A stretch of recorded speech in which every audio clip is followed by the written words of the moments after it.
Welcome back. I'm Tedward, and today, thanks to Bond Group in Waltham, Massachusetts, we get to revisit this 1988 Land Rover Range Rover 40th Anniversary Edition.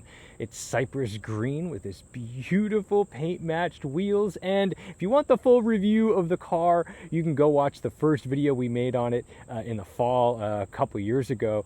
But today, we're just going to go out and enjoy the sights and sounds and driving experience of this 3.5-liter Rover V8. It's made it to a 4-speed automatic, but man, oh man, is this just a gorgeous cruising car.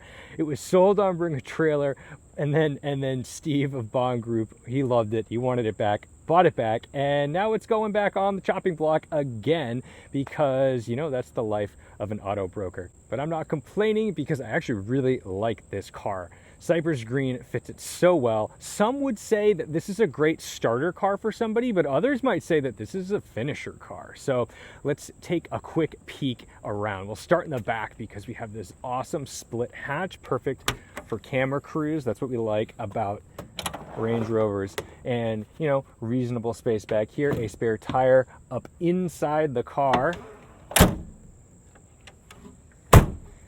Rear passengers get a very narrow space to jump in back here, but lovely view of this gorgeous dashboard. I love the layout of these Range Rovers. You have an armrest on the middle, and you actually get armrests over here as well, which is convenient because these are really narrow doors, so it's not like you're getting much in the way of space on those. I mean, look at these little door frames. They're pretty wild. Gluing us to the road is a 235 section tire on these killer paint-matched 3-spoke 16-inch wheels, front and rear. Let's take a quick peek under the hood before we head out. Now to open this, you've got to come through here. It's on the side, and we push. Oh man, it's kind of hard to do this one-handed. There we go. Okay, and you do have springs. They're not struts, but they're springs and a hood prop. But yeah, there it is. It's not the prettiest engine in the world, but it'll get the job done. Oh yeah. All right. This one has 132,000 miles on the clock. Start it up.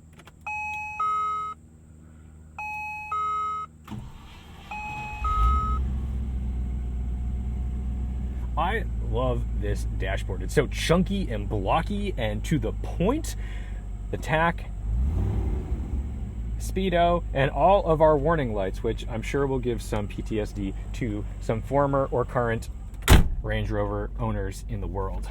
It has power seats. That's always lovely. And you sit way up high. If it looks like, wow, I can only see the very top of the steering wheel in the screen, that's because that's what it's like to drive. I mean, my eye level is like somewhere up here. Sunroof, lovely. It is power. We have an Alcantara headliner, which is pretty choice. So let's see if we can't get some air conditioning going, because my goodness, is it hot. That's not correct. If I can figure out how to use it. There we go. Everything's backwards.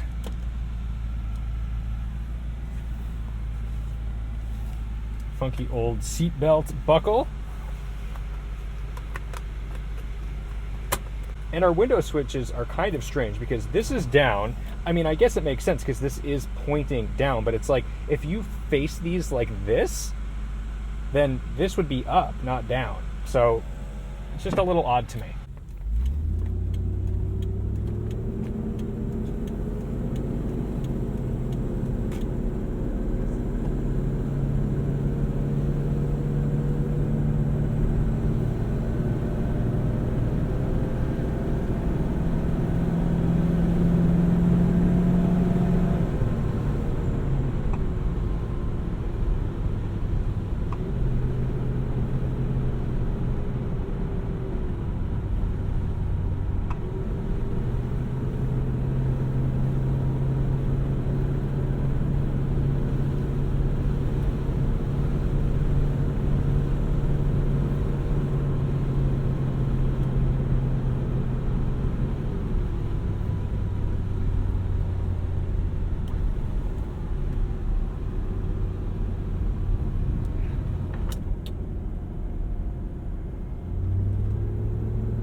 dog.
Does make me want to go out and drive in the fields, though. I think that would be really cool if you had like a ton of land out here and you were able to use your Range Rover like as a bit of a farm vehicle as well as a runabout. That would be the ideal situation for this truck.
good thing about this truck is visibility. I mean, it's a fishbowl, which probably means very little safety in terms of crash protection or rollover for that matter, but that means there's a lot of glass. It's kind of like the 911 of SUVs.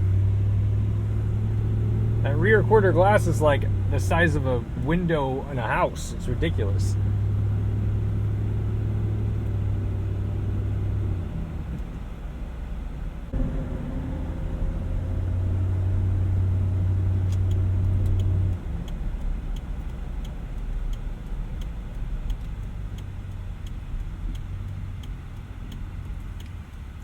Now the indicator light on the dashboard, it's not showing left or right, it's just showing that the indicator is on. It shows both directions. That's a very old school thing. That's like an antique car kind of thing.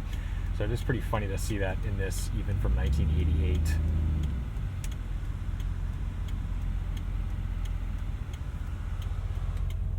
And while this V8 does not provide a ton of power, nor did the V8s and the Defenders provide a ton of power, it sounds really good. It's got that like fan sound, you know, it always feels like it's moving air.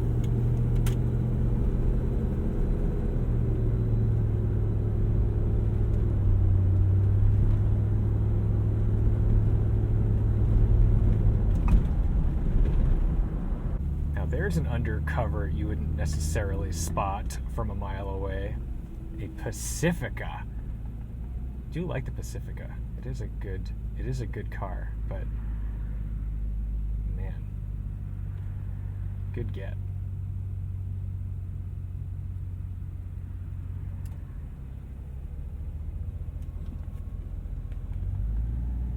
Let's see, can we make this? Yeah, we're good.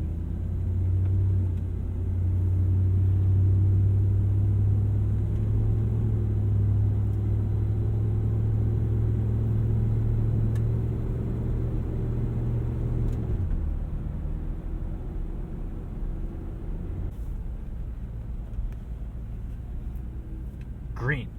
Nope. I'm dumb. It's counting down. Not even close. If I were like stupid wealthy and had a few different houses and some big open spaces up in Vermont or something, like I would definitely have one of these on retainer. It's just a joy to drive. They're fun. And the thing is, like, if you had to rely on it, maybe that fun and joy would subside just a little bit. Same reason I had to kind of get out of the daily driving BMW game. But to have a third, fourth, fifth car, whatever, be something that actually is entertaining and unique and looks fantastic and has a ton of character, goes a long way. So I'm going to go mosey back on the correct side of traffic, thankfully, to Bond Group and deliver this back to its home. Thank you guys so much for watching, liking, commenting, and subscribing. I hope you enjoyed just a little cruise in a beautiful 40th anniversary Range Rover. Don't forget to respect the drive, and I'll see you in the next one.